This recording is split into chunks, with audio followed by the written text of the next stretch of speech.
In the heart of Africa, where the canopy of ancient trees weaves a tapestry of sun and shadow, lies a village called Kumo. Life in Kumo was simple, tied to the rhythms of the earth. But the village held a secret, a story whispered from one generation to the next, a tale of a guardian who dwelled deep within the forest. They called him Jabari, the giant of the woods. Jabari wasn't a giant of folklore's fury.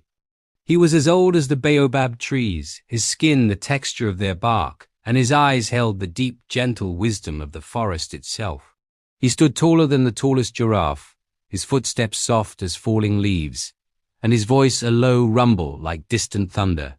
For centuries Jabari had watched over Kumo, a silent protector.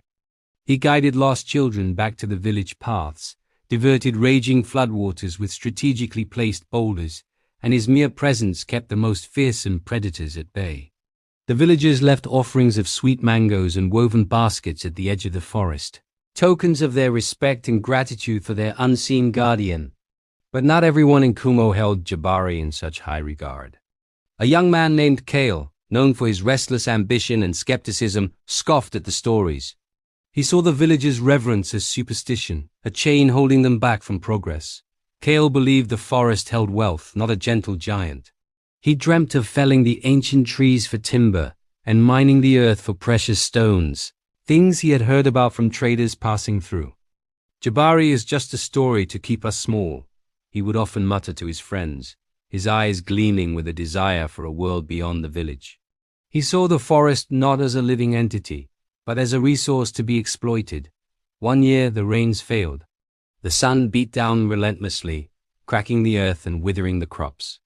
The river, once a life-giving artery, shrank to a muddy trickle. Fear, a seed Kale had been planting for years, began to sprout in the hearts of the villagers. The elders prayed and made their usual offerings, but the skies remained stubbornly clear. Kale seized his moment. He stood before the village council, his voice ringing with false confidence. "The old ways have failed us.